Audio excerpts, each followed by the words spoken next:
আমি শুভ্রর অফিস থেকে মাথা নিচু করে বের হলাম। রাস্তায় হাঁটছি আর ভাবছি কই যাব। আমার যে যাওয়ার কোনো জায়গা নেই। সকাল থেকে চরের পর্ব যেন চলছে, কিছু না বলে মাথায় উঠে গেছে। বেয়াদব ফাজিল মেয়ে কোথাকার, সব জায়গায় ফাইজলামি না করলে মনে হয় চলে না তার। বলে শুভ্র বাহিরে আসলো।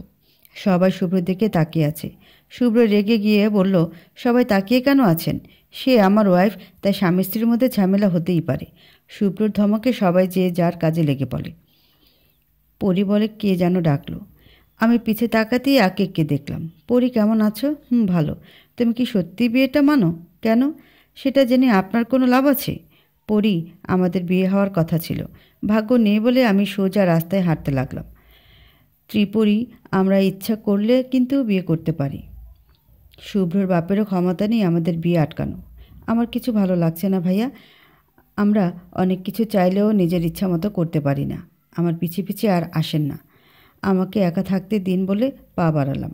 নিতাই সেন পরীর ভার্সিটিতে অনেকক্ষণ যাবৎ দাঁড়িয়ে আছে। বারবার পরীকে কল দিচ্ছে কিন্তু রেসপন্স নেই। ভাবলো বাসায় গেছে বলে ওখান থেকে নিতাই সেন বাসার পথে রওনা দিল। অর্পিতা, পরী কোথায় রে?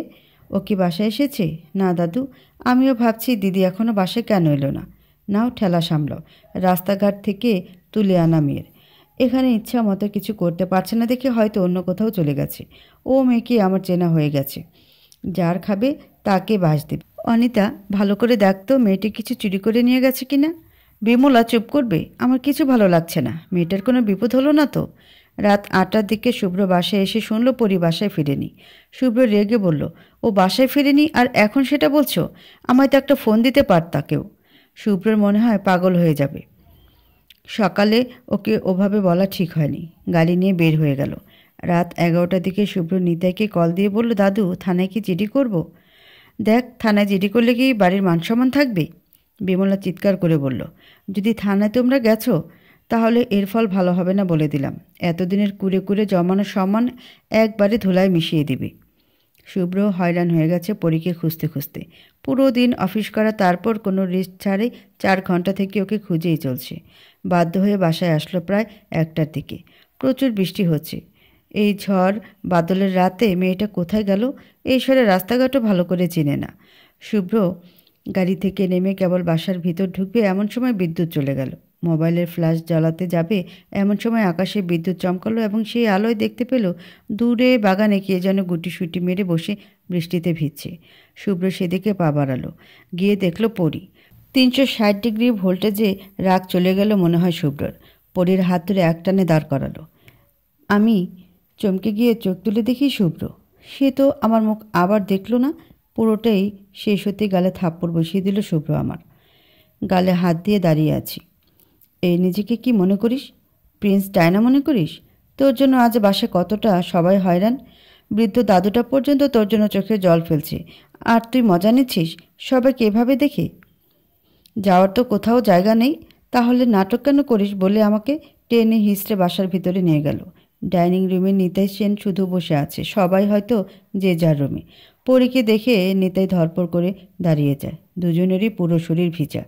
পরী, তুমি কইছিলা জানো না আমরা তোমার জন্য সবাই টেনশন করব? তোমার কি কোনো দায়িত্ব জ্ঞান নেই? সবার কথাগুলো আমার কানে বাজছে। পুরো দিন না খাওয়া শরীর এবং প্রায় 3 ঘন্টা ধরে বৃষ্টিতে ভিজছি। আমি কোনো কথা না বলে ধীরে ধীরে উপরে এসে রুমে ঢুকলাম। দেখছো দাদু কতটা বেয়াদব মেয়েও। আমরাও টেনশনে মরে যাচ্ছি আর ও কারো কথার জবাব দিতে মনে করে না। থাক শুভ্র, অনেক রাত হয়ে গেছে, ওকে আর কিছু বলিস না। যা ঘুমাতে যা। আমি পলাককে বলছি ওকে কিছু খাবার দিতে। মুখ খুব শুকনো মনে হয়, কিছু খায়নি পুরো দিনে। ওকে কোথায় পেলে এত রাতে? বাগানে গিয়ে দেখি বসে আছে। পুরো দিনই বাসায় ছিল। যাওয়ার কোনো জায়গা আছে যে সেখানে যাবে? তবু তেজ ছোলা আনা মানুষকে দেখাবে বলে শুভ্র উপরে ওর রুমে গেল। পরীর রুমে গিয়ে দেখলো ও ভিজা কাপড়েই চেয়ারে বসে আছে। শুভ্র বলল, এই তোমার এত দেমাক কেন? দাদুর কথার কোনো জবাব দেওয়ার প্রয়োজন মনে করনি? বলে দরজায় সিটকিরি লাগিয়ে দিল।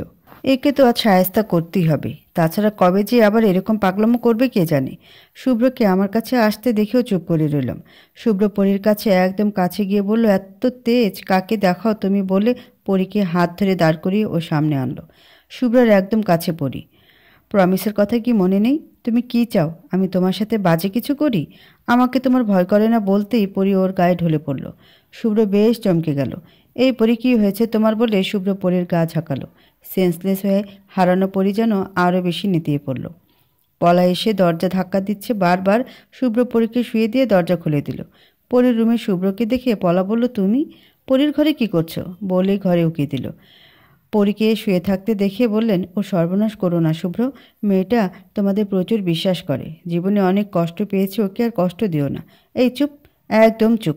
ওর সর্বনাশ মানে? ও আমার লিগেল ওয়াইফ, আমি ওর কেন সর্বনাশ করতে যাব? আপনি একটু বেশি বোঝেন। মায়ের থেকে মাসির দরদ দেখছি বেশি। খাবারগুলো নিয়ে দরজা বন্ধ করে দিল। শুভ্রর চিৎকারে আনিতা এসে বলল, কী হয়েছে রে পলা? বৌদি, আপনার ছেলেকে থামান, ওর পরীর সাথে হয়তো খারাপ কিছু করবে। এক রুমে ছেলে মেয়ে থাকা মানে বোঝেন তো, মেয়েটার লাইফ বরবাদ হয়ে যাবে। পরী কখন আসলো? শুভ্র কই থেকে যেন নিয়ে আসছে। দেখ পলা, পরী শুভ্রর বউ, তাই তোর থেকে ওর অধিকার বেশি। তাছাড়া আমাদের থেকে ও পরীর চিন্তা ঢের করে। ওকে ওর মতো থাকতে দে, যা শুতে যা বলে অনিতা চলে গেল। শুভ্র ওর ফ্রেন্ডকে কল দিল। ওর ফ্রেন্ড একজন ডাক্তার। হ্যাঁ শুভ্র বল, এত রাতে কেন কল দিছিস? বাসার সবাই ঠিক আছে? তুই কি ফ্রি আছিস? এখনও হাসপাতালেই বের হব বাসার পথে। তুই বল। শুভ্র এক নিঃশ্বাসে ওর বন্ধু আসলামকে সব বলল। আসলাম কিছুক্ষণ ভেবে বলল, ও বেশি টেনশনের সমস্যা হয়েছে মনে হয়। তুই একটা কাজ কর বলে সব প্রাকৃতিক টেকনিক শিখিয়ে দিয়ে বলল, কাল সকালে আমি একবার তোর বাসায় যাব নে। শুভ্র পরীর গা মুছে দিয়ে ড্রেস চেঞ্জ করতে গিয়ে বেশ ইতস্তত বোধ করলো। তারপর কিছু না ভেবেই পোশাক খুলে ফেলে এবং নতুন একটা টাওয়াল পরিয়ে দেয়। এই সময় ড্রেস পরানো খুব কঠিন, তাছাড়া সময়ও নেই। ও শরীর ঠান্ডা হয়ে আসছে। কয়েকবার পরীর মুখে পানি ছিটিয়ে দিল, কিন্তু কোনো কাজ হলো না। হাত পা মালিশ করে দিল, তাতেও রেসপন্স করছে না। তাই লাস্ট পদ্ধতিটা প্রয়োগ করতেই হবে আসলামের দেওয়া তথ্য মতে। ইচ্ছা করলে পলা বা অর্পিতাকে দিয়ে পোশাক বদলাতে পারত, কিন্তু ও চায় না পরীর শরীর কেউ দেখুক। নিজের বউয়ের শরীর দেখার অধিকার একমাত্র আমারই বলে পরীকে শুয়ে দিয়ে নিজের রুমে গিয়ে জলদি চেঞ্জ করে আবার আসলো পরীর রুমে। দরজা লাগিয়ে দিয়ে পরীর দিকে এগিয়ে গেল। আজ মেয়েটা নেশা ধরে দিচ্ছে শুভ্রর। জানে না কি করে নিজেকে কন্ট্রোল করে রাখবে। শুভ্র বিছানায় গিয়ে পরীর পাশে শুয়ে পড়ল এবং পরীকে বুকের সাথে শক্ত করে জড়িয়ে ধরল। ওই অবস্থায় শুভ্র শক্ত করে জড়িয়ে ধরে আছে পরীকে। গা অনেক ঠান্ডা হয়ে গেছে, জাস্ট গরম করার চিন্তাভাবনা। শুভ্রের খুব অস্বস্তি ফিল হচ্ছে। দেখ শুভ্র, তুই নিজে খুব ভদ্র ছেলে, কোনো মেয়ের দিকে ভুলেও তাকাসনি কখনো। পূজার মধ্যে কত মেয়ে তোকে প্রপোজ করেছে, তবুও ভুলেও তাদের রেসপন্স দিসনি, আর আজ ভদ্র হয়ে থাকতে পারছিস না। কোনো মেয়ের দুর্বলতার সুযোগ নিতে নেই, সে তোর যতই বউ হোক না কেন। এমনি ওর অনেক ক্ষতি করে ফেলেছিস। এখন এমন কাজ করিস না যেন ও তোকে সারা জীবন মন থেকে ডিলিট করে দেয়। এসব কথাগুলো শুভ্র নিজেই নিজেকে উপদেশ দিচ্ছে এবং এভাবে ঘুমের মধ্যে তলিয়ে গেল। ফজরের আজান হচ্ছে, শুনতে পারছি, কিন্তু ওঠার মতো শক্তি হচ্ছে না। গায়ে কাঁপুনি দিয়ে জ্বর আসছে মনে হয়। আমি একটু নড়ার চেষ্টা করতেই বুঝতে পারলাম আমি নড়তে পারছি না। 1 মিনিট লেগে গেল আসল ব্যাপারটা বুঝতে। উষ্ণ গরম লাগছে বলে সামনে তাকাতেই শুভ্রকে দেখে চিৎকার করে উঠলাম। আমার শরীরের ক্লান্তি ওকে দেখেই পালিয়ে গেল। আমার চিৎকার শুনে শুভ্র চোখ মেলে বলল, কি হয়েছে? ওভাবে তাকিয়ে আছো কেন বলেই আমায় বুকের সাথে একদম জড়িয়ে ধরে শুয়ে পড়ল। ছাড়ুন বলছি, বলে গায়ে শক্তি দিয়ে বুকে কামড় বসিয়ে দিলাম। এবার শুভ্র আমাকে সহ নিয়ে ধরপড়ে উঠে বসলো এবং আমায় জোরে ধাক্কা দিয়ে ঠাস করে চর বসিয়ে দিল। এ পাগল হয়ে গেছিস? কোন সাহসে আমাকে কামড় বসালি বলেই আমার সামনে গেঞ্জি খুলে ফেললো। আমি তো ওর দিকে কঠিনভাবে তাকিয়ে আছি। আমার রুম থেকে আমার বিছানায় এসে আমাকে জড়িয়ে ধরে শুয়ে থেকে আবার আমাকে চর বসানো। শুভ্রের বুকে আমার দাঁত বসে গিয়ে কেটে গেছে, সেখান থেকে রক্ত গড়িয়ে পড়ছে, সেদিকে আমার কোনো ভ্রুক্ষেপ নেই। আমি ওকে ধাক্কা দিতে যাব, অমনি আমার হাত জোরে চেপে ধরে বলল, একটা চর কি কম হয়েছে? আরও দিতে হবে? কি ভাবছিস আমি ওইসব ন্যাকামি ছেলের মতো যে কামড় সহ্য করে ওই অবস্থায় বসে থাকবো? একদম মেরে বস্তা বানিয়ে দিব। কামড় দিছি, বেশ করেছি, প্রয়োজনে আবার আরও জোরে দিব। আমাকে জড়িয়ে ধরার সাহস তোমাকে কে দিল? ঠান্ডায় তো কাল মরতে বসেছিলি। দয়া করে তোকে ঠিক করার জন্য কথাটা কমপ্লিট না হতেই পরী মুখের কথা কেড়ে নিয়ে বলল, মরতাম ভালো হতো, তোমার মতো লুতুর সাথে বসবাস করতে হতো না।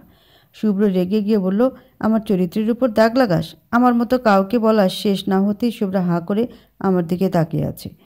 আমি ভ্যাবাচাকা হয়ে গেলাম ওর তাকিয়ে থাকা দেখে। কত রং দেখাবি রে কালি, ছিঁড়া খাতায় মকমলের তালি বলেই হাসতে লাগলো। আমি আমার দিকে তাকিয়ে যা দেখলাম মনে হয় লজ্জায় মাথা কাটা গেল। এই মাটি এদিক ওদিক সর, আমি একটু মুখ লোকাই। চট করে টাওয়াল বুকে জড়িয়ে নিলাম। আমি শেষ আজ। টাওয়াল নিচে নেমে গেছে। টাওয়াল কখন পড়লাম, তার মানে শুভ্র মাথা নিচু হয়ে গেছে আমার। সব ওর জন্য, সব দোষ ওর। শুভ্র হাসছে মিটমিট করে। কি চুপ কেন ম্যাডাম? আসেন আপনার সাথে লড়াই করি। উফ, যে কামড় বসেছেন, এর একটা উল্টা প্রতিদান দিয়ে দিই, কি হবে? বেরোহন বলছি রুম থেকে, এক্ষুনি বেরোহন বলে চেঁচিয়ে উঠলাম। এই এই এত ছটফট করো না, অনেক দেখাইছো, আর না বলেই শুভ্র হাসতে হাসতে উঠে গেল। আমি মনের দুঃখে ক্ষোভে কেঁদে উঠলাম। আজ শেষ আমার সব কিছু। ও কি ভাবতে ঘৃণা লাগছে। শুভ্র রুমে এসে কাটা জায়গায় ড্রেসিং করছে। আহ, একদম বাঘিনী। এভাবে কেউ এত জোরে কামড় দেয়? রক্ত মুছছিল আর বলছিল শুভ্র, শুধু বাঘিনী হলেও হতো, পাক্কা রাক্ষসী। শুভ্র আবার পরীর রুমে এসে দেখে ওভাবে বসে আছে পরী। কি হলো পরী, তুমি এখনও চেঞ্জ করনি? আমি শুধু শুভ্রের দিকে তাকিয়ে আবার মাথা নিচে নামিয়ে বললাম।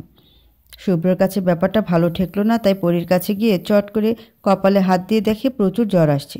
আমি শুভ্রের হাত বারবার সরিয়ে দিচ্ছি, আর ততবারই কপাল চেক করেন ব্যস্ত সে। অবশেষে ক্লান্ত হয়ে চুপ করে রইলাম। ও ড্রেস নিয়ে এসে আমার সামনে ধরে বলল, চেঞ্জ করতে পারবা না আমি সাহায্য করব? সিরিয়াসলি বলতেছি, পারবা? নিকুচি করছি তোমার সিরিয়াসলি বলে ওকে ধাক্কা দিলাম। ও পিছনে সরে গেল। এই এত গায়ের জোর তোমার আসে কই থেকে? বলে হাত পেছন দিকে বেঁকিয়ে ধরে। আহ শুভ্র, আমার লাগছে প্রচুর। আমি তোমাকে আদর করার জন্য এভাবে ধরিনি, ব্যথা পাওয়ার জন্যই ধরেছি বলে ছেড়ে দিল। জলদি চেঞ্জ করো, আমার ফ্রেন্ড আসবে বলে বের হয়ে আসলো শুভ্র। পলা সকাল সকাল এসে পরীর ঘরে উকি দিল। দেখলো পরী কম্বল মুড়ি দিয়ে শুয়ে আছে। পলা দ্রুত রুমে ঢুকে পরীকে ডাক দেয়, কিন্তু পরী কোনো জবাব দেয় না। এই পরী বলে গা ঝাঁকাতে গিয়ে দেখলো পরীর গা জ্বরে পড়ে যাচ্ছে। পলা রুম থেকে বের হয়ে এসে শুভ্র রুমে ঢুকে বলল, এই শুভ্র, তুমি ওকে কি করছো যে ওর গা জ্বরে পুড়ে যাচ্ছে? খুব খারাপ কাজ করেছো ওর সাথে? শুভ্র কিছুক্ষণ পলার দিকে চেয়ে বলল, আমি কি করেছি? তুমি একটু বেশিই বোঝো। যাও, আর কার কান ভাঙানো যায় তার কাছে। কাল রাতেও তো গিয়েছিল মার কান ভাঙাতে, কিছু করতে পারছো? এবার বেশ লজ্জা পেয়ে পলা চলে গেল। একটু সকাল হতেই আসলাম চলে আসলো শুভ্রদের বাসায়। শুভ্র বসেই ছিল ওর জন্য। তোরা ডাক্তাররা ঘুমাস না? মধ্যরাতে বাসায় ফিরলি আর এখন আবার সকালে বাসায় চলেও আসলি। কাজ করে তোর বাসায় ঘুম দিয়ে যাব ভাবছি। কই কার কি সমস্যা হয়েছে চল দেখা। শুভ্র আসলামকে সাথে নিয়ে গেল পরীর রুমে, আর একজনকে বলল ওর মাকে ডেকে দিতে। বলা যায় না, শুভ্রকে দেখে আসলামের সামনে যদি সিন ক্রিয়েট করে তাহলে মান সম্মান সব শেষ হয়ে যাবে। রুমের ভিতর ঢুকে দাঁড়িয়ে পড়ল শুভ্র। কী রে, দাঁড়িয়ে পড়লি কেন? কাকে দেখতে হবে বল? এমন সময় শুভ্রের মা অনিতা এসে বলল, আমি দেখাচ্ছি বলে পরীর কাছে গিয়ে পরীকে ডাকতে লাগলো। আসলাম বলল, ওই এটা কে?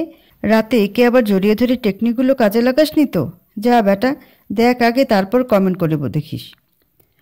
আসলাম জ্বর মেপে দেখে 105 ডিগ্রি জ্বর। বেশ বেশি জ্বর বেড়ে গেছে বলে ওর কাজও করলো। অনিতা শুভ্রকে বাইরে যেতে বলল। শুভ্র বের হয়ে গেল রুম থেকে। আসলাম ওর কাজ কমপ্লিট করে বের হয়ে শুভ্র রুমে ঢুকে বলল, 1 কাপ কফি করে দিতে বলতো। কথা না শেষ হতেই পলা কফি এবং নাস্তা দিয়ে বলল, ডাক্তারবাবু পরী ঠিক আছে তো? শুভ্র পলার দিকে চোখ গরম করতে পলা চলে গেল। এই মহিলাকে বিশ্বাস নেই, কখন যে অকথা বলে শুভ্রকে বেইজ্জতি করবে এর কোনো গ্যারান্টি নেই। ওর নাম পরী। মেয়েটা দেখতে কিন্তু বেশ। নতুন দেখছি, কে হয় তোর? শুভ্র চুপ করে একটু পর বলল, আমার বউ হয় ও। কি, বিয়ে করলি কবে? কাউকে জানালি না পর্যন্ত? দোস্ত বাদ দে তো, বহুত বেড়ায় আছি রে বলে টি শার্ট খুলে বলল, এবার এটা ট্রিটমেন্ট কর। আসলাম একটু হেসে বলল, নিশ্চয়ই বউকে জড়িয়ে ধরতে গিয়ে কামড় খাইছিস? এমনি তো এত জ্বর তার ভিতর। বলা শেষ না হতে শুভ্র কথা কেড়ে নিয়ে বলল, তোর বউ হোক বুঝবি ঠেলা। 9টায় অফিসে যাইতে হবে, একটু জলদি কর। আসলাম বলল, আচ্ছা দেখছি বলে মুচকে হাসি দিয়ে বলল। 9টা নাস্তা সেরে শুভ্র আর আসলাম বের হয়ে গেল বাসা থেকে। এই সুযোগে পলা গিয়ে সোজা বিমলার কাছে শুভ্র আর পরীর কথাটা তুলে ধরল। পলা বেচারি ভাবছিল হয়তো এতে শুভ্রকে পরীর কাছ থেকে দূরে রাখা যাবে, কিন্তু কপালের লিখন না যায় খণ্ডন, এতে আরও হিতে বিপরীত হয়ে গেল ব্যাপারটা। বিমলার রেগে চিৎকার দিয়ে তেড়ে পরীর রুমের দিকে পা বাড়ালো। বেচারি পলা ভয়ে একদম শেষ। কি করতে কি হয়ে গেল। বিমলা সোজা গিয়ে পরীর রুমে গিয়ে পরীকে একটানে তুলে ফেলে। বেচারি পরী ঘুমের ঘরে এমন কাণ্ড হয় কিছু বুঝতে না পেরে বিমলার দিকে ভয়ে তাকিয়ে রইল। এই মহিলাকে পরী ভীষণ ভয় পায়। এই মেয়ে, সব শেষ করে দিলি তো? নিজের রূপের জাদু দিয়ে শুভ্রকে বশ করেছিস তো, সেটা আগেই জানতাম। এবার জাত সম্মানটাও খেয়ে ফেললি। তোর কি লজ্জা নেই? কীভাবে ওর কাছে শুইলি? কথাগুলো শুনে মনে হয় পৃথিবী অন্ধকার হয়ে গেল। এত লজ্জা আর নিজের উপর ঘৃণা হতে লাগলো, বোঝাতে পারবো না। বিমলার চিৎকার শুনে বাসার সবাই পরীর রুমে হাজির। বিমলা চিৎকার করছে কেন? আমি সাথে চিৎকার সাথে করছি? তোমার সাধের নিয়ে আসা মেয়ে শুভ্র রুমে গিয়ে কাজগুলো করেছে। বেচারা শুভ্র ছেলে মানুষ, ওকেই বা কী দোষ দিব? বলে মিথ্যা কাহিনী বানাতে লাগলো। শুভ্রর বাবা লজ্জায় রুম থেকে বের হয়ে গেল। অনিতা কিছু বলতে গিয়েও শাশুড়ির উপর কিছু বলতে পারল না, শুধু রেগে পলার দিকে চেয়ে থাকলো। আমি কান্না করেই যাচ্ছি। এই মহিলা চিৎকার করে এক ধরনের কথা কোন রুচিতে বলছে। জাত ধর্ম যাওয়ার আগেই এই মেয়েকে বিদায় করে দাও এক্ষুনি। এত অপমানের পর এ বাসায় থাকা কোনোভাবেই সম্ভব আর নয়। ও পরি দিদি, কেঁদো না। দিদিন একটু বেশি বলে ফেলেছি, কিছু মনে করো না বলে অর্পিতা পরীকে জড়িয়ে ধরে কেঁদে ফেলল। নিতাইও লজ্জায় কিছু বলতে পারল না, সোজা রুম থেকে বের হয়ে গেল। আল্লাহ আর কত বলে চিৎকার দিয়ে কেঁদে উঠলাম। আর বাচ্চার স্বাদ আমার নেই। এই জীবনে অনেক কিছু দেখে ফেলেছি, আল্লাহ আমাকে নিয়ে যাও। তোমার পৃথিবী বড্ড খারাপ, আমার এখানে একদম ভালো লাগে না। পুরোটা দিন আমার ওভাবেই কেটে গেল। অনিতা এসে নিজে এই প্রথম পরীকে খাবার খাইয়ে দিয়ে গেছে। রাতে শুভ্র এসে অর্পিতার কাছে সব শুনে একটু রেগে গেল, কিন্তু কাউকে কিছু না বলে পরীর রুমে গিয়ে দেখলো পরী বেলকনিতে দাঁড়িয়ে আছে। শুভ্র গিয়ে পরীর পাশে গিয়ে দাঁড়ালো। পরী বলে ডাকতেই আমি জোরে বলে উঠলাম, আপনি কি চান? আমি সুইসাইড করি কিংবা বাসা থেকে সারা জীবনের জন্য চলে যাই? আপনি যদি আর একবার আমার সাথে যোগাযোগের চেষ্টা করেন, আমি সুইসাইড করতে বাধ্য হব। কথাটা শুনে শুভ্র হকচকিয়ে উঠল এবং পরীকে ধরে ঝাঁকিয়ে বলে উঠল, এই কি বলছো? পাগল হয়ে গেছো? এত প্যারা দাও কেন আমায়? আমি কি মানুষ না? আমার রাগ আরও বেড়ে গেল এবং আমি ধাক্কা দিতে ও আমায় উল্টে জড়িয়ে ধরে আমাকে আর কোনো সুযোগ না দিয়ে আমার ঠোঁটের মধ্যে নিল। আমি ছটফটাতে লাগলাম। ও আমায় আরও জোরে চেপে ধরে তার বুকের সাথে। আমি আর ওর শক্তির সাথে না পেরে চুপ হয়ে গেলাম। আমার চোখ দিয়ে পানি গড়িয়ে পড়ে যাচ্ছে। পাক্কা 3 মিনিট পর শুভ্র পরীকে ছেড়ে দিয়ে বলল, তুমি যা চাও তাই হবে। আমি কখনো তোমার কাছেও ঘেঁষবো না, কখনো যোগাযোগ এমনকি কথাও বলবো না বলেই চলে গেল। আমি শুভ্রের কাজগুলো দেখে একদম ফ্রিজ হয়ে গেছি। আজ যেন সহ্যের লিমিট ক্রস করে ফেলছে। তবে বেশ খুশিও লাগছে, বজ্জারটার বজ্জাতি করতে পারবে না আমার সাথে। এতে অনেক এবং অনেক পাওয়া। রাতে পলা এসে আমাকে খাবার দিয়ে গেল রুমে। আমার নাকি আজ থেকে এখানেই খেতে হবে, এটা বিমলার দিদুনের হুকুম। আমি তো বেশ খুশিই হলাম। খাওয়ার সময় খোটা সহ্য করতে হবে না তো। পরি, আমায় মাফ করে দাও। গিন্নিমাকে আমিই বলেছি সব, শুভ্রকে তোমার কাছ থেকে দূরে করতে। কিন্তু এতটা খারাপ কাহিনী গড়ে যাবে এটা আমি কল্পনাতেও ভাবিনি। যা করেছো বেশ করেছো। বকা খাইছি, কিন্তু তোমার আইডিয়াটি বেশ কাজে দিচ্ছে পলা আন্টি। আর আমি খাওয়া যাবে নিজের রুমে বসে। পলা ভ্যাবাচাকা খেয়ে গেলো পরীর কথা শুনে। পরি হয়তো জানে না ওর জন্য আরও কঠিন হতে যাচ্ছে পরবর্তী সময়গুলো। আন্টি খেয়েছেন? না, খায়নি, সবাই খেয়ে উঠলে খাবো। তুমি খেয়ে নাও বলে উনি চলে গেলেন। আমি কিছু না ভেবেই উড়াধুরা খুশি হয়ে খেতে বসলাম। আহা, কতদিন পর কোনো কথা শুনতে হচ্ছে না খেতে বসে। বিমলা মহিলাটি আমাকে দেখতেই পারে না। একটু পর পলা এসে সব নিয়ে গেল। আমিও বসে পড়লাম পড়তে। 11:45-এর দিকে পড়া কমপ্লিট করে ফোন নিয়ে বসে ফেসবুক ঘাটাঘাটি করছি। এমন সময় একটা আইডিতে চোখ আটকে গেল, নীল স্বপ্ন নামের একটা আইডির উপর। আমার এফবি ফ্রেন্ড। আগে কখনো দেখেছি বলে মনে পড়ছে না। প্রোফাইল চেক করে দেখলাম সব আবেগময় কথা। ব্যাটা নিশ্চয়ই ছ্যাঁকাখোর, না হলে এগুলো পোস্ট দেয় বলে হাসতে লাগলাম। আমি চুপি চুপি রুম থেকে বের হয়ে ছাদে গেলাম। গিয়ে দেখলাম কে জানি উল্টা মুখে দাঁড়িয়ে আছে। আমি ভূত বলে জোরে একখান চিৎকার দিয়ে সেন্সলেস হয়ে পড়ে যাই। শুভ্র দৌড়ে পরীর কাছে এসে ওকে ধরে ফেলে। এই মেয়ের কাছ থেকে যতই সরে যেতে চাই ততই ও আমার সাথে লেপটে যায়। শুভ্র ওকে কোলে নিয়ে পরীর রুমে এসে পরীকে শুয়ে দেয়। কপালে একটা কিস করে ওখান থেকে আসার সময় হঠাৎ পরীর ফোনে মেসেজ আসে। শুভ্র গিয়ে ফোন নিয়ে মেসেজ চেক করতে লাগলো। যত মেসেজ চেক করছে ততই রেগে শুভ্রর চড় করে মাথায় রক্ত উঠে যাচ্ছে। এত ছেলের সাথে চ্যাটিং! এই মেয়ে তো সেই লেভেলের বেয়াদব। এত ফ্রেন্ড থাকে কেমনে তার? এরে ছেড়ে দিয়ে রাখলে তো একদম গাছের মাথায় উঠে বসে থাকবে বলে টেবিলে একটা হাত দিয়ে বাড়ি বসিয়ে রুম থেকে বের হয়ে যায়। শুভ্র একের পর এক সিগারেট টেনে যাচ্ছে আর পরীর টেনশনে পায়চারি করছে। এখন পরীর যা বয়স, এতে ও যে কোনো কাজে জড়িয়ে যেতে পারে। এটা বয়সেরও একটা দোষ, কিন্তু এভাবে তো ওর এই কাণ্ড মেনে নেওয়া যায় না। ধুর, যা করে করুক, আমার কী তাতে? আমি তোকে আমার জীবন থেকে মুক্তি দিয়েছি। ওর স্বাধীনতা চাই না, করুক স্বাধীনভাবে জীবনযাপন। সকালে অর্পিতা এসে দেখে পরী রুমের দরজা খোলা। অর্পিতা রুমে ঢুকিয়ে দেখে পরী ঘুমে আছে। পরী দিদি, এই পরী দিদি বলে পরীর গা ঝাঁকালো অর্পিতা। আমি ধরপড় করে উঠে বসে বুঝতে চাইলাম কি হচ্ছে আমার সাথে। অর্পিতা আমার সামনে দাঁড়িয়ে আছে। আমি এখানে কেন? আমি তো ছাদে ছিলাম বলেই ভূতের কথা মনে পড়ে গেল। পরি দিদি জলদি রেডি হয়ে নাও, নিচে দাদু অপেক্ষা করে আছে বলে অর্পিতা চলে গেল।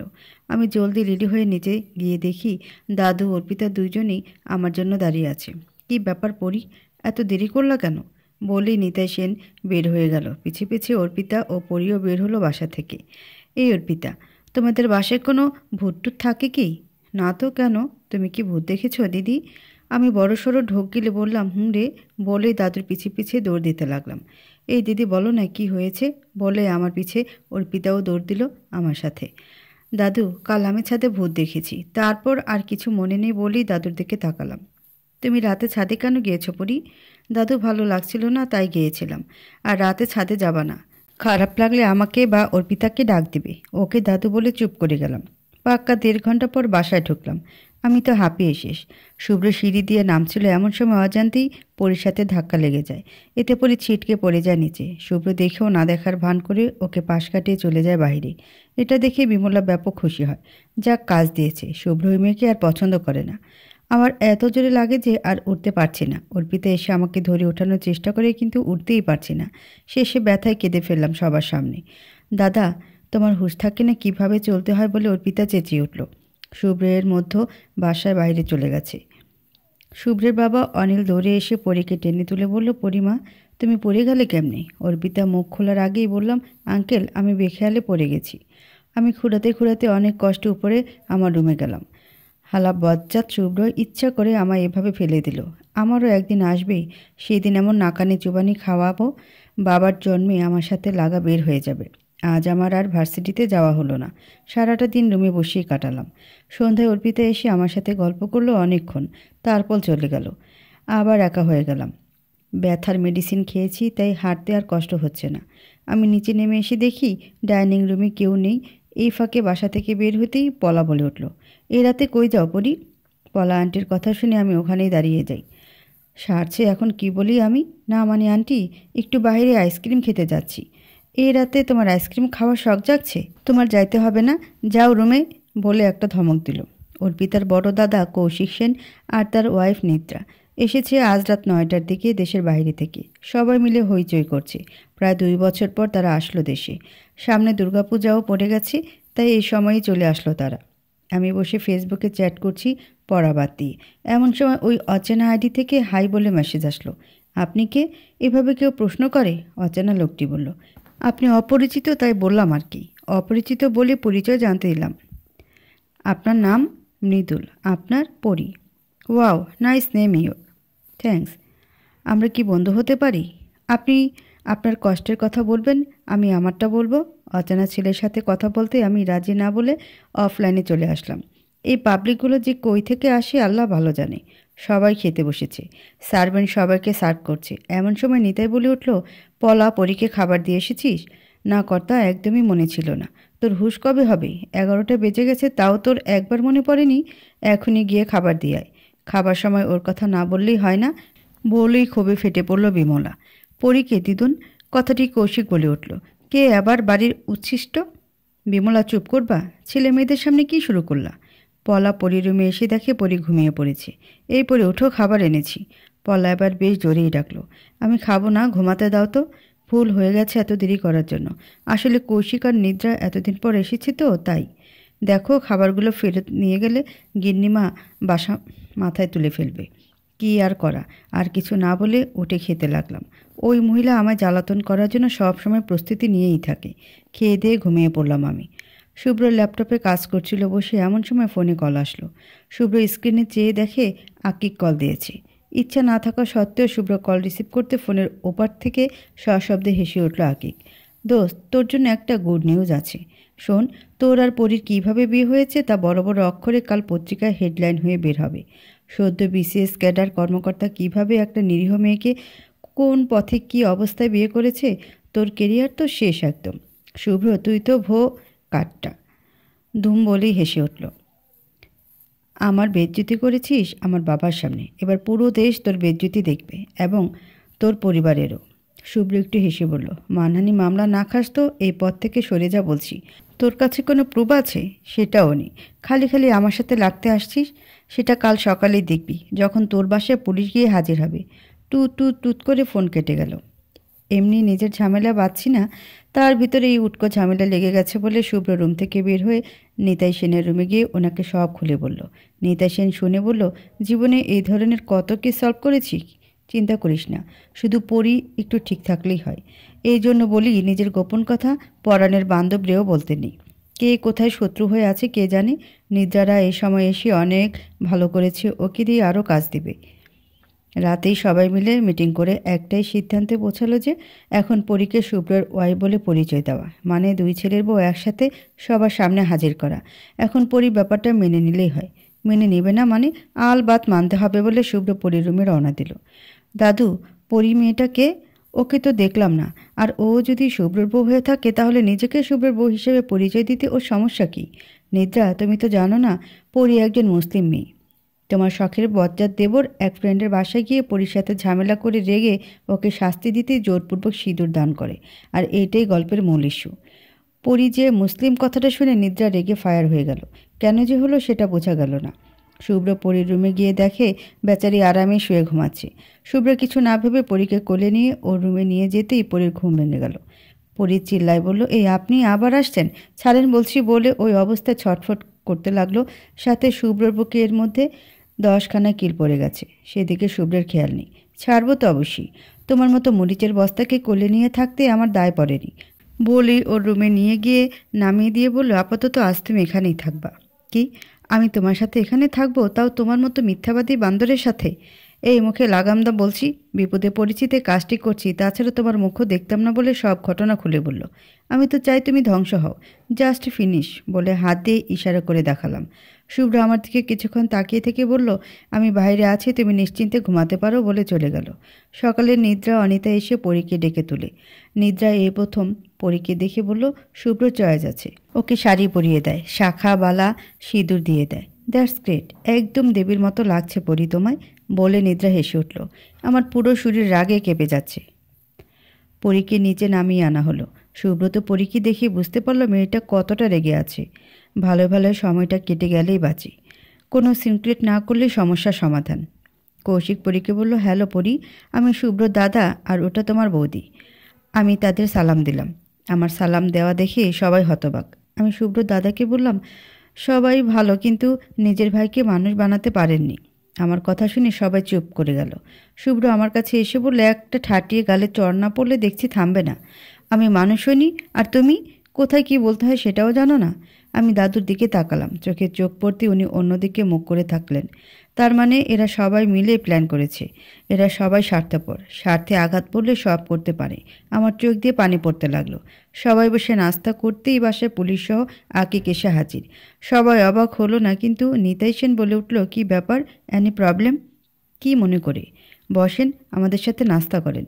শুভ্র পেছন থেকে এসে আকিককে জড়িয়ে ধরে বলল, আরে দোস্ত, তুই এখানে আসবি, আগে বলবি না? বলেই কানের কাছে গিয়ে বলল, আকিক, তুই তো আজ গেছিস, মামলা খাওয়ার জন্য তৈরি থাক। আজ তো পুরো প্রস্তুত হয়ে মাঠে নেমেছি। এমনি এমনি এত বড় ক্যাডার পদে নিয়োগ পেয়েছি, ঘটে বুদ্ধির বলেই। পানিতে বাস করি, কুমিরের সাথে লড়াই, দেখ এবার তোর হাল কি করি বলে শুভ্রকে ছেড়ে দিল। শুভ্রর কথা শুনে বেশ ভরকে যায় আকিক। চোখের সামনে যা দেখছি সেটা অন্তত আকিক আশা করেনি। একদম সব সাজানো গোছানো, শেষ ভরসা পড়েছিল। ও দেখছি স্বাভাবিক বউয়ের মতো আচরণ করছে। মেয়েটাকে কি দিয়ে এরা মুখ আটকালো? বসেন বসেন, একসাথে নাস্তা করি বলে নিতাই সেন তাদের আমন্ত্রণ করলো। না মানে আমরা একটা রিপোর্ট পেয়ে এসেছি, আপনার নাতি শুভ্র সেন নাকি একটি মেয়েকে ইন্সপেক্টর থানায় গিয়ে একটা মানহানির মামলার প্রস্তুতি করেন, সাথে আপনাদের অকারণে বাসায় হানা দেওয়ার জন্য রিপোর্ট লেখানোর জন্য।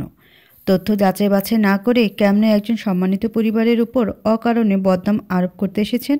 আমি তো আমার স্ত্রীর সামনেই আছি, তাকে একবার জিজ্ঞাসা করুন তার অমতে কোনো কাজ করেছি কিনা। বলেই পরিদিকে চেয়ে মিষ্টি একটা হাসি দিয়ে তাকালো শুভ্র। শয়তান বান্দরের বাচ্চা, উজবুক হারামি বেটা, বজ্জাত কোথাকার।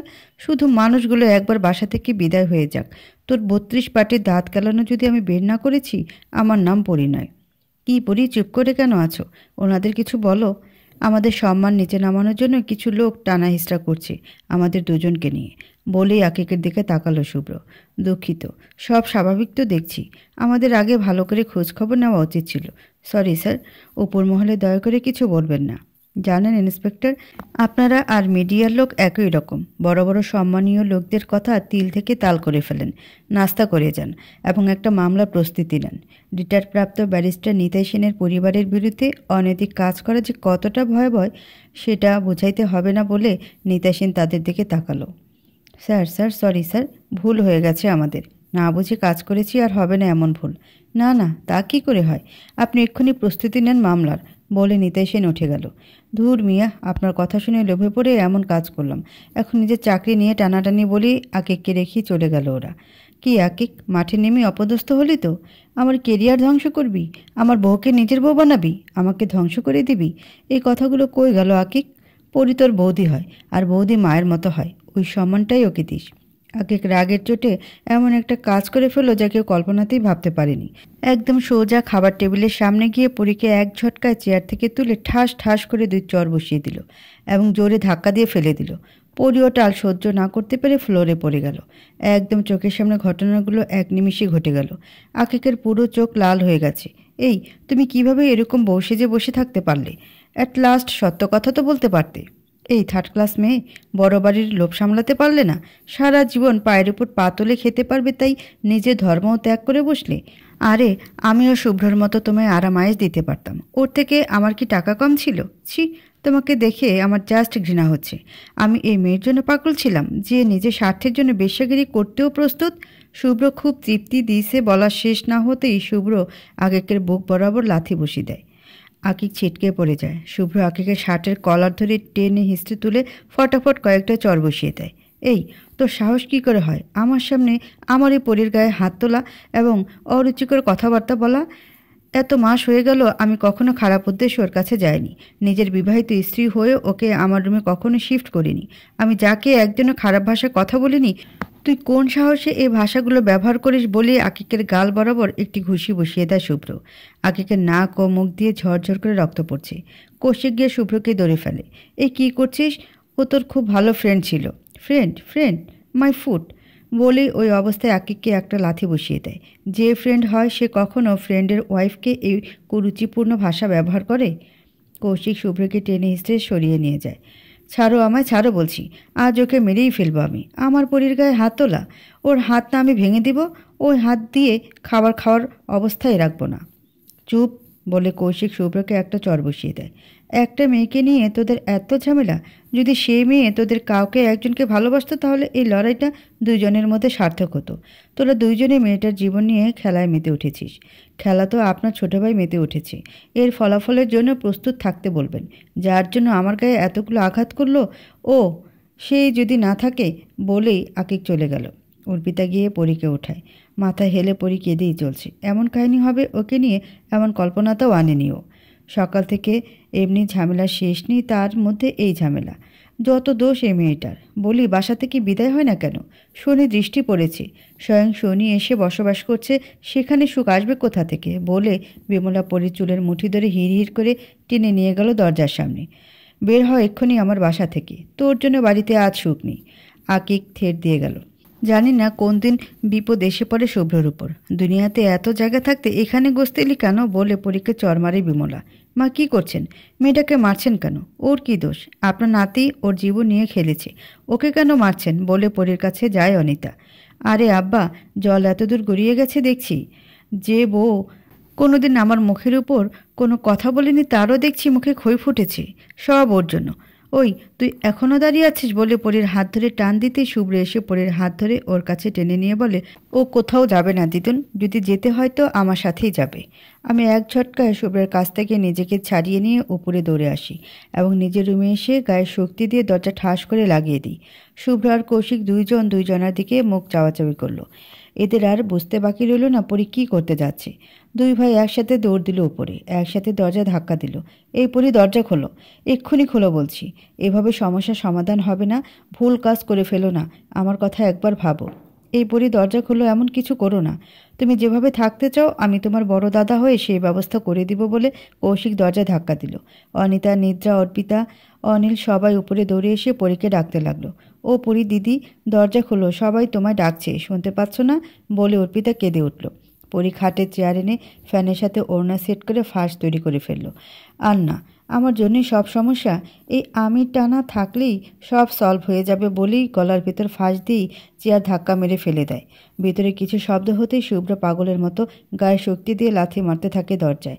ওরা দুইজনে একসাথে কয়েকটা শরীর দিয়ে ধাক্কা দিতেই দরজার সিটকি খুলে যায় এবং চোখের সামনে পরীকে ওই অবস্থায় দেখে শুভ্র গিয়ে পরীকে জেগে ধরে আর কৌশিক গলা থেকে ওড়নাটা খুলে ফেলে। পরীকে নিচে নামিয়ে শুভ্র পরীর গা ঝাঁকিয়ে বলে, এই পরী, পরী, তুমি এটা কেন করতে গেলে? আমার কথা একবারও মনে পড়লো না কাজটা করতে? কৌশিক ইমার্জেন্সি পারিবারিক ডাক্তারকে আসতে বলে। প্রাথমিক যা চিকিৎসা দেওয়ার দরকার শুভ্র দেয়, এমনি কৃত্রিম শ্বাসও দেয় শুভ্র পরীকে। কিছুক্ষণ পর ডাক্তার আসে এবং ট্রিটমেন্ট শুরু করে দেয়। প্রায় আধা ঘন্টা আপ্রাণ চেষ্টায় পরী একবার উহু শব্দ করে জোরে শ্বাস নেয়। ডাক্তার স্বস্তিকর একটা নিঃশ্বাস নিয়ে বলে, আর চিন্তা নেই, ওর রেস্ট দরকার, একটা ইঞ্জেকশন পুশ করে দিচ্ছি, ওর লম্বা ঘুমের প্রয়োজনে। কিছু সমস্যা হওয়ার কথা না আর, তবে বলা যায় না, কিছু হলে আমাকে সাথে সাথে ইনফর্ম করবেন, ঘুম ভাঙলে কিছু খাবার খাইয়ে দিবেন। মেয়েটাকে শুভ্র বলে ডাক্তার ওর দিকে তাকালো। ওদের কোনো কথা রেসপন্স না পেয়ে ডাক্তার চলে যায়। নিতাই আজ বিমলাকে ইচ্ছা মতো কথার ধোলাই দিচ্ছে ওর রুমে। মেয়েটা আসার পর থেকে ও তোমার ত্রিশূল হয়ে গেছে। খেতে কি নিতে সব সময় খোঁটা দিতেই থাকো। তুমি যে কেমন সভ্য ঘরের মেয়ে সেটা তোমার ব্যবহারে পরিচয় দেয় বলে নিতাই বিমলাকে ঝাড়ি দেয়। কি আমার বংশ পরিচয় নিয়ে প্রশ্ন তোলো তুমি? পরের মেয়ের জন্য আমায় এত বড় কথা বললে তুমি? মরতেই তো গিয়েছিল, মরল কই? জোরে শক্ত করে গলায় ফাঁস দিতে পারলো না, মরা শুধু অভিনয় করলো। মরলে আপদ চোখে যেত। এবার নিতে আর সহ্য না করতে পেরে বিমলাকে একটা কষে চড় মারল। মুখে লাগাম টানো, তোমারই মঙ্গল হবে। বিমলা চিৎকার করে বলে উঠল, অঝঙ্গা মেয়ের জন্য তুমি আমার গায়ে হাত তুললে আজ? এই তোমার শিক্ষা? বলে চিৎকার করে উঠে বলল, ও অনিল, দেখ তোর বাবা আজ আমার গায়ে হাত তুলেছে ওই বানের জলে ভেসে আসার মেয়ের জন্য। এই চুপ, একদম চুপ। দিন দিন কথার মন হয় পিএইচডি করে নিচ্ছে। আর একটা কথা যদি বলছো পরি সম্পর্কে, আমি বাসা ছেড়ে চিরদিনের মতো বিদায় হব। মুখও আমার দর্শন করতে পারবে না কোনোদিন। বড্ড বেশি বেড়ে গেছো না? একদম চাপা ভাঙিয়ে দেব আর যদি একটা কথা বলছো। ধমক এবং হুমকি শুনে বিমলা চুপ করে যায়। এই প্রথম ওকে এতটা শাসিয়েছে নিতাই। এক তো মেয়েটার এই অবস্থা, সেখানে আবার মৃত্যু কামনা করছে, ভাবা যায়? এই জন্য বলে এদের হাঁটুর নিচে বুদ্ধি নিয়ে শুধু মানুষকে জ্বালাতেই পারে, আর এদের ঘটে কোনো বুদ্ধি নাই বলে নিতাই চলে গেল। শুভ্র অফিসে চলে গেল জাস্ট শুধু সিগনেচার করার জন্য। শুভ্রদের বাসায় আকিকের বাবা মা দুইজনে এসেছে। পলা এদের নাস্তা দিয়ে নিতাই সেনকে ডাকতে গেল। নিতাই সেন আসতেই বলল, স্যার, আমার ছেলের লাইফটা নষ্ট করে দিয়েন না। পুলিশ স্টেশন থেকে কল আসছে, আপনারা নাকি মামলা করবেন। ও অবশ, কিছু বোঝেন, ওকে ক্ষমা করে দেন। মিস্টার আমিনুল সাহেব, আপনারা আসুন আমার সাথে। এই কথা বলেই আকিকের বাবা মাকে পরি রুমে নিয়ে গিয়ে বলল, দেখেন মেয়েটার কি হাল হয়েছে। পরি নিথর শরীরটা পড়ে আছে, গলায় লাল দাগ যেন কেটে বসে গেছে। দুধে ধোয়া হলুদ রঙের লাল দাগটা বড্ড বেমানান দেখাচ্ছে, তাই না আমিনুল সাহেব? দেখেন, ওকে স্যালাইন দেওয়া হয়েছে, অল্প একটুর জন্য মেয়েটা বেঁচে গেছে। মেয়েটা সুইসাইড করতে গিয়েছিল, যার সূচনাটা আপনার কুলাঙ্গার ছেলে এসে করে গেছে। এরপরও বলবেন আপনার ছেলে অবুঝ? আমরা ছেড়ে দিলেও শুভ্র আপনার ছেলেকে ছেড়ে দিয়ে কথা বলবে না। আপনার ছেলে আমাদের সম্মান আর এই মেয়েটির জীবন নিয়ে টানা হিসড়া শুরু করে দিয়েছে, ওকে সামলান। এই শাস্তি ওকে পেতেই হবে। পরীর অবস্থা দেখে আকিকের বাবা মা আর কথা বলার সাহস না করে চলে গেল। প্রায় ঘন্টা দুয়েক পর শুভ্র বাসায় ফিরল। এসেই পরী রুমে গেল। পরী ঘুমিয়ে আছে। ওর কপালে একটা কিস করে নিজের রুমে গিয়ে ফ্রেশ হলো। অনিতা এসে বলল, শুভ্র চল, বাবা কিছু খেয়ে নে, পুরো দিন কিছু খাসনি। মা, পরী পুরো দিন না খেয়ে ওভাবে শুয়ে আছে, আমি ওকে ছাড়া কেমনে খাই বলো? আমার গলা দিয়ে যে খাবার নামবে না। তোমরা খেয়ে নাও, পরী উঠলে একসাথে খাবো। অনিতা চোখে জল ফেলে চলে গেল। শুভ্র পরীর রুমে এসে দেখে ওর পিতা ওর পাশে বসে আছে। দাদা, পরী দিদির কখন জ্ঞান ফিরবে? ধুর পাগলি, জ্ঞান ফেরার কথা কেন বলছিস? ও তো ঘুমাচ্ছে। যা রুমে যা, অনেক রাত হয়ে গেছে, ঘুমা গিয়ে। ওর পিতা চলে গেলে শুভ্র দরজাটা বন্ধ করে দিয়ে এসে পরীর পাশে শুয়ে পড়ে। মেয়েটা একদম শাড়ি সামলাতে পারে না, কিন্তু শাড়িতে ওকে বেশি সুন্দর লাগে বলে পরীকে কয়েকটা কিস করে বুকে টেনে নেয়। একটু পর পরীর ঘুম ভেঙে যায়। ড্রিম লাইটে দেখলো শুভ্র ওকে আলতো করে জড়িয়ে ধরে আছে। অনেকবার নড়াচড়া করতে লাগলো, কিন্তু শুভ্র ওকে ছাড়ছেই না। পরী, কিছু খাবা? বলে শুভ্র ওর কপালে আবার কিস করে। ছাড়ুন বলছি, বলে শুভ্রের সাথে ধস্তাধস্তি শুরু করে দেয়। এই, তোমার এই অবস্থায় এত শরীরের জোর আসে কই থেকে? বলে দু হাত দিয়ে পরীর হাত চেপে ধরল। ছাড়ুন আমাকে। ছাড়বো না। তুমি কি করতে পারো সেটাই দেখবো আজ, বলে শুভ্র মুচকি হেসে উঠল। আপনি আমাকে আবার জড়িয়ে ধরেছেন কেন? আমি ধরবো না তো কে ধরবে? আর এত নড়াচড়া করছে কেন? নিজে তো শান্তিতে থাকবা না, আমাকে অন্তত শান্তিতে থাকতে দাও। আর শোনো, তোমার নিরাপত্তা এই শুভ্রের বুকে বুঝছো? বলেই পরি দিকে তাকিয়ে দেখলো ও আবার ঘুমিয়ে পড়েছে। এই মেয়ে পারেও বটে, জড়িয়ে ধরতে দিবে না, আবার বুকের মধ্যেই ঘুমিয়ে পড়ে। ভোরের দিকে আমার ঘুম ভেঙে যায়। চোখ মেলে দেখি আমি শুভ্রকে আষ্টে পিষ্টে পিছন দিক থেকে জড়িয়ে ধরে এতক্ষণ ঘুমাচ্ছিলাম, আর শুভ্র পাশ ফিরে ঘুমিয়ে আছি। আমি বেশ লজ্জা পেলাম। আর তাছাড়া আমি এভাবে কেন? আমি কি আদৌ বেঁচে আছি না স্বপ্ন দেখছি? না, সব ঠিক আছে তো? তাহলে ও আমার কাছে কেন? আমি হাতটা সরাতেই শুভ্রর ঘুম ভেঙে যায়। কি ব্যাপার পরি, তুমি কখন উঠলা? তুমি আমার রুমে কি করছো? আমাকে জড়িয়ে ধরে সারা রাত এইভাবেই ঘুমাইছো। আমাকে এদিক ওদিক পাশ ফিরতে দাওনি। এখন একটু ঘুমাইছি তাও তোমার সহ্য হচ্ছে না? আমাকে ঘুমাতে দাও তো, বলে আবার চোখ বন্ধ করলো। তুমি ঘুমাবা ঠিকই, কিন্তু এখানে না, তোমার রুমে গিয়ে, বলে বেড থেকে উঠে দাঁড়ালাম। শুভ্রের সাথে সাথে আমার দিকে তাকিয়ে বলল, পরি, বুকে কাপড় নেই, আগে ওটা ঠিক করে আমায় বলতে আসো, বলে পাশ ফিরে আবার শুইল। আমি ধরপড় করে ওর গা থেকে কম্বল টেনে নিয়ে নিজেকে ঢাকলাম। আমার শাড়ি যে কই গেছে আল্লাহ মালুম। এই, তোমার লজ্জা করে না ওভাবে কথা বলতে? কিসের লজ্জা? আজ কি নতুন দেখছি তাই লজ্জা করবে? এই ছেলে জীবনও শুধরানোর না, বলে ওকে হাত ধরে টেনে বললাম, এই, তুমি এক্ষুনি উঠে যাবা আমার রুম থেকে, মানে এক্ষুনি। ও একটানে আমাকে বিছানায় ফেলে দিয়ে ওর মুখটা আমার মুখের কাছে এনে বলল, জানো, যখন তুমি আমাকে জড়িয়ে ধরলে আমার যে তখন কি ভালো লাগছিল বলে বোঝাতে পারবো না। চলো না, আমরা স্বাভাবিকভাবে সংসার করি। আমি ওকে ধাক্কা দিয়ে উঠে বসলাম। রাগে আমার শরীর জ্বলে যাচ্ছে ওর কথা শুনি। আমি একটানে বুকের উপর থেকে কাপড় সরিয়ে ওকে জড়িয়ে ধরে আমার মুখ ওর মুখের সামনে নিয়ে গেলাম। ও আমার দিকে অপলকভাবে তাকিয়ে আছে।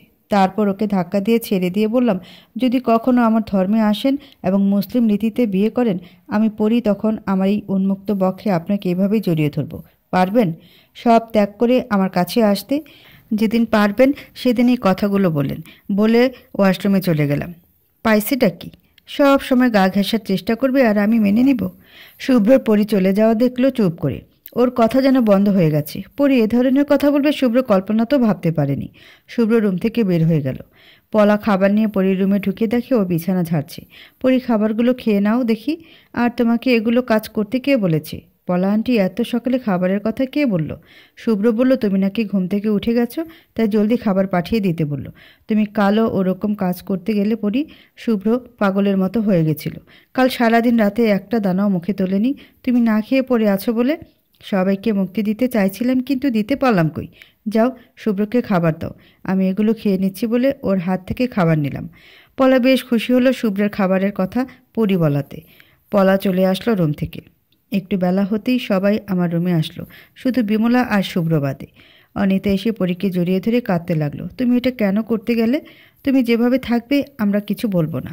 কৌশিক বলল, পরি, তোমাকে আজ থেকে কেউ কিছু বলবে না, তুমি তোমার মতো জীবনযাপন করো। নিতাই সেন বলে উঠল, সবাই সবার মতো জ্ঞান দিতেই আছে, আর আমি সেগুলো গিলছি। সেদিনের পর থেকে শুভ্র একবারও আমার কাছে আসেনি। এইভাবে 5 মাস কেটে যায়। শুভ্র বাসায় থাকলে আমি বের হই না, ও চলে গেলে বের হই, খাবার রুমেই খাই। এই 2 মাসে ওর সাথে একবারও দেখা হয়নি। ও হয়তো নিজেকে আমার কাছ থেকে গুটিয়ে নিয়েছে। এতে আমার খুব ভালো হয়েছে, ইচ্ছা মতো চলতে পারি, এতে আমি খুব খুশি। এর মধ্যে নীল স্বপ্নের আইডির ছেলে মৃদুলের সাথে খুব ভালো একটা বন্ধুত্ব তৈরি হয় আমার। এতদিনে একে অপরের পরিপূরক হয়ে গেছি।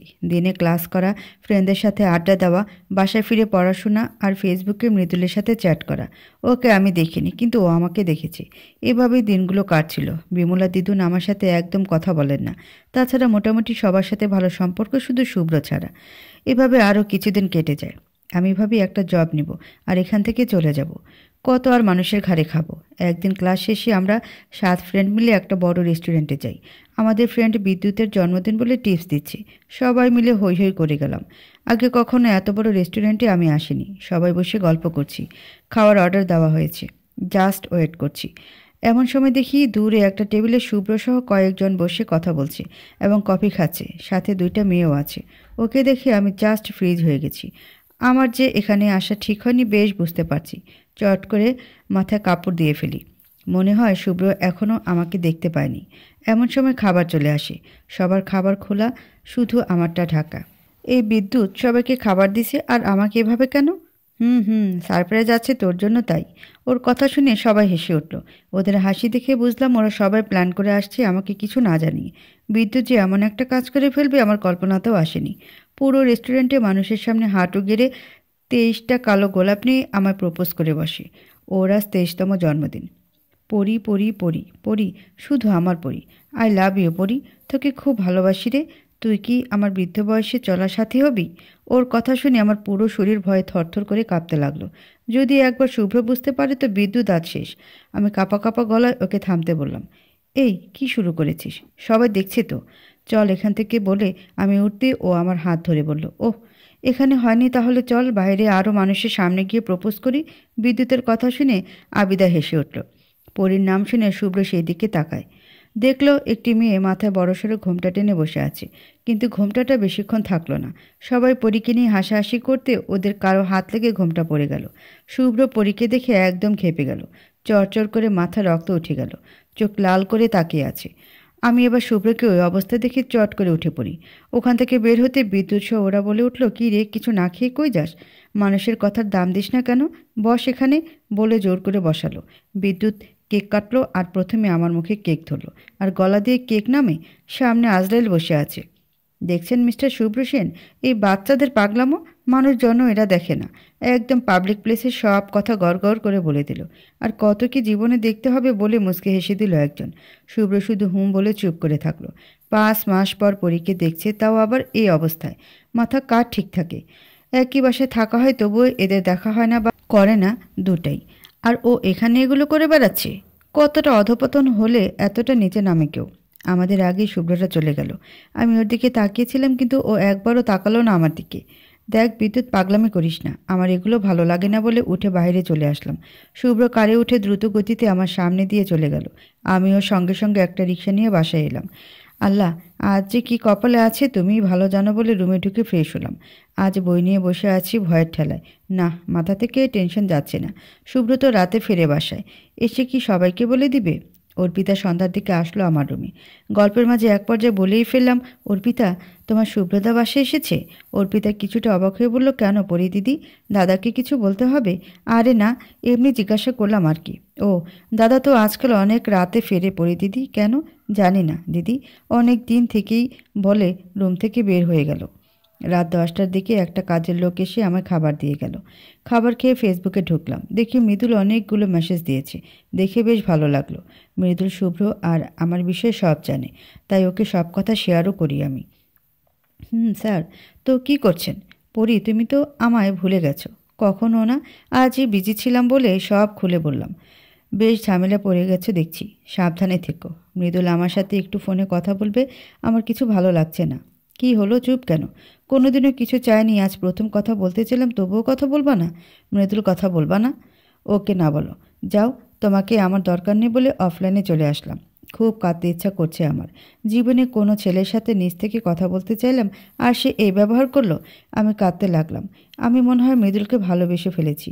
ওর মন ভোলানো কবিতা, কথা বলার বচনভঙ্গি, কে আর সব যেন দিন দিন পাগল বানিয়ে দিচ্ছে আমায়। কাঁদতে কাঁদতে ঘুমিয়ে পড়লাম। ফোনে কলের শব্দে ঘুম ভেঙে গেল। ফোনের স্ক্রিনে দেখলাম আননোন নাম্বার। এই রাত 3টার সময় কে ফোন দিল? ফোন কেটে দিলাম, আবার কল দিল, আবার কেটে দিলাম। এভাবে 10 বার হওয়ার পর শেষে রিসিভ করলাম। ফোনের ওপাশে থেকে আমাকে সালাম দিল। মিষ্টি কণ্ঠের একটা পুরুষ কণ্ঠ। সালাম নিয়ে বললাম, কে আপনি? বারে এত জলদি ভুলে গেলে আমায়? মৃদুল, তোমার সিক্স সেন্স দেখছি বেশ ভালো। এত লেট করে কেন কল দিলা? কেন? এতে মহারানী নাক ফুলে কাঁদতে কাঁদতে বুঝি ঘুমিয়ে গেছে? একদম বাজে কথা বলবা না। আমি বাজে কথা বলি না পড়ি, সেটা তুমি ভালো করেই জানো। কি করছিলাম মৃদুল? আমি তো আমার পরীর কথা ভাবছিলাম। যা, কি সব বলো। পরী আমাকে ভালোবাসো? জানি না। তো কে জানে? জানি না জানি না জানি না। আসতে বলে শুনতে পাবে কেউ। শেষে তোমার প্রবলেম হবে পরী, তাই? মৃদুল বলল। কথা বলতে বলতে আমি ছাদের উপরে উঠতে লাগলাম। পরী, কই যাচ্ছ? মৃদুল বলল। বাহ, বুঝে গেছো দেখছি। ছাদে যাচ্ছি। আস্তে হাঁটো। হাঁটার শব্দে দেখছি বাসার সবাইকে জাগিয়ে ছাড়বে। আরে না, কিছু হবে না। এত রাতে ছাদে তোমার যেতে হবে না। রাত জিনিসটা ভালো নয়, এক্ষুনি নিচে নামো বলছি। না, নামবো না বলে উঠে গেলাম। আবছা দূরে কাউকে ছাদের কিনারে দাঁড়িয়ে থাকতে দেখলাম। আজ আর ভয় লাগলো না। কথায় আছে না, প্রেমে পড়লে মানুষের সাহস বেড়ে যায়, তেমনটা আমার বেলায় হয়েছে। আমি জলদি ছাদের লাইটটা জ্বালালাম। শুভ্রকে দেখে রীতিমতো ভূত দেখার মতো দেখলাম। চট করে ফোন কেটে দিলাম। লাইট জ্বালাতে শুভ্রের পিছন দিকে ফিরে তাকালো। ও সিগারেট খাচ্ছিল। ওর চোখ দুটি প্রচুর লাল দেখাচ্ছে। তার মানে ও কাঁদছিল। আমাকে দেখে ও হনহন করে আমার সামনে দিয়ে নিচে নেমে গেল। লাইটের আলোয় অনেক দিন পর কাছ থেকে শুভ্রকে দেখলাম। আমি এই কোন শুভ্রকে দেখলাম? অনেকটা শুকিয়ে গেছে। যার গায়ের রং শুভ্রর মতোই উজ্জ্বল ছিল, সেটা যেন নির্মূল হয়ে গেছে। ও যেখানে দাঁড়িয়েছিল সেখানে গিয়ে দেখলাম অনেকগুলো সিগারেটের ফিল্টার পড়ে আছে। তার মানে ও এতগুলো সিগারেট খেয়েছে। আমি নিচে নেমে আসলাম। মৃদুল কল দিচ্ছে বারবার, সেদিকে খেয়াল নেই আমার। এত রাত অবধি শুভ্র কেন জেগে আছে? সকালে তো ওর অফিস আছে। ও রুমের সামনে গিয়ে দাঁড়িয়ে পড়লাম। সাহস হচ্ছে না ভিতরে যাওয়ার। যদি এই রাতে সিনক্রেট করে তাহলে সবাই জেগে যাবে। যে ওর মাথার তার ছেঁড়া। আমি ওখান থেকে চলে আসলাম। এসে মৃদুলকে কল দিলাম। ও কেটে দিয়ে কল ব্যাক দিল। আমি রিসিভ করতে বলল, কি ব্যাপার, কল কেন ধরছে না? কেউ কি এসেছিল? বলেই অন্য কথায় চলে গেলাম। আরও কিছুক্ষণ কথা বলতেই ফজরের আজান দিতেই দুজনকে আল্লাহ হাফেজ বলে ফোন রেখে দিলাম। নামাজ পড়ে ঘুমালাম। খুব সকালে আবার অর্পিতা এসে আমার ডেকে তুলল। ধুর, কেবল একটু ঘুমালাম আর ও এসে ডাক দিল। কি করা, রেডি হয়ে দাদুর সাথে জগিংয়ে বের হলাম। আমি তো বারবার ঘুমে ভেঙে পড়ছিলাম। কি ব্যাপার পড়ি, রাতে ঘুমাওনি? ওনার কথা শুনে কি বলবো ভেবে পেলাম না। না মানে আজ ঘুম হয়নি দাদু। ও, তাহলে তুমি আর অর্পিতা এখানে থাকো, আমি একটু দৌড়ে আসি। পরি দিদি, আমার একটা কাজ করে দিবা? বলো। আজ বিকেলে তোমাকে নিয়ে আমার এক বান্ধবীর বাসায় যাব। মাকে বললে যেতে দিবে না। একটু তুমি বলবা যে তোমার সাথে যাচ্ছি বাইরে, তাহলে যেতে দিবে। ওকে বলবো নি। মা, দিদি তুমি না খুব ভালো। ওকে আর পাম দিতে হবে না। আমরা চলে আসলাম। এসে ফ্রেশ হয়ে ঘুমিয়ে পড়লাম। 11টার সময় আবিদা কল দিয়ে বলল, কিরে ক্লাসে কখন আসবি? 15 মিনিট আছে, জলদি আয়। আরিফ স্যারের ক্লাস নো মিস। তাহলে স্যার জিন্দা কেটে লাশ বানাবে। জলদি বিছানা ছেড়ে উঠতেই দেখলাম টেবিলে খাবার রাখা। হয়তো ঘুমিয়েছিলাম তাই ডাকেনি কেউ, কিন্তু খাওয়ার একদম সময় নেই। জলদি ফ্রেশ হয়ে কোনো মতে রেডি হয়ে নিচে নামতেই দেখলাম অনেকগুলো মেহমান। এরা কারা আবার? সেদিকে না তাকিয়ে যেতেই অনিতা আন্টি আমার ডেকে ওনাদের সামনে এনে বলল, এটাও আমার আরেকটা মেয়ে। আমি সবাইকে সালাম দিলাম, কিন্তু কেউ নিল না। শেষে আমার বয়সী একটা ছেলে সালাম নিল। আমি ওখানে আর না থেকে আন্টিকে বলে বাসা থেকে বের হলাম। ক্লাসে যেতে 10 মিনিট লেট। স্যার আসতে পারি? আরিফ স্যার ওনার ক্লাস নেওয়ার সময় কথা বলা একদম পছন্দ করেন না। তার মধ্যে আমার লেট আর কথা বলায় তিনি বেশ রেগে গেল। কটা বাজে? স্যার, আসলে বাসায় মেহমান এসেছে তো তাই একটু দেরি হলো। চুপ, দেখে তো মনে হচ্ছে ঘুম থেকেই উঠে আসছেন। ধমক খেয়ে চুপ করে গেলাম এবং গিয়ে আবিদের কাছে বসলাম। পুরো ক্লাসে বেজ্জতি, কপালে যে আর কি আছে আল্লাহ ভালো জানে। ক্লাস শেষে বাসায় চলে আসলাম। বিদ্যুৎ কিছু বলতে এসেছিল কিন্তু ওকে আর সুযোগ দেনি। বাসায় এসে খাবার খেয়ে আবার একটা ঘুম। বিকেলের দিকে অর্পিতা এসে ডেকে বলল, ও পরিদিদি চলো না, মাকে একটু বলো। কি আর করা, আমি গিয়ে অনিতা আন্টিকে অনেক বুঝিয়ে সুঝিয়ে অর্পিতাকে নিয়ে বের হতেই নিদ্রা আপুর সাথে ধাক্কা খেয়ে গেলাম। এই, তোমার চোখ কোথায় রেখে হাঁটো? নিদ্রা বলে উঠল। দুঃখিত আপু। নিদ্রা আপু বলল, কই যাচ্ছ তোমরা? অর্পিতা বলে উঠল, আমার বান্ধবীর বাসায় বৌদি, সন্ধ্যার আগেই ফিরে আসবো। বলেই চলে আসলাম আমরা। কিন্তু অর্পিতা আমাকে এখানে কেন আনলো? একটা পার্কে নিয়ে আসলো। অর্পিতা এখানে কেন? তোমার না বান্ধবীর বাসায় যাওয়ার কথা? দিদি, আমার এখানেই বান্ধবী আছে। তুমি এখানে বসে থাকো, আমি আসছি। একটু বলেই সবার সামনে আমাকে একা রেখে চলে গেল। প্রায় 20 মিনিট হতে গেল, অর্পিতার আসার কথা নেই। কি করছে মেয়েটা? মেয়েটা প্রেম করছে আর এর অবস্থা তুমি করে দিলা? এভাবে বলেই সবার সামনে একটা থাপড় বসিয়ে দিল আমার গালে। শুভ্রর জীবন নষ্ট তো করেছো, এখন অর্পিতার পিছে লেগেছো বলেই আরও একটা থাপড় মারল নিদ্রা আপু। সামনে অনিতা আন্টি অর্পিতাকে নিয়ে এসে দাঁড়ালো। আমার এত খারাপ লাগলো যে মনে হচ্ছে এখান থেকে ছুটে চলে যাই। সবার সামনে গালে হাত দিয়ে দাঁড়িয়ে গেলাম। দাঁড়াও, তোমার কি হালটাই করি। তোমার কল্পনাতে সেটা ভেবে পারবা না বলেই আমার হাত ধরে হিড় হিড় করে টেনে নিয়ে গেল গাড়ির কাছে।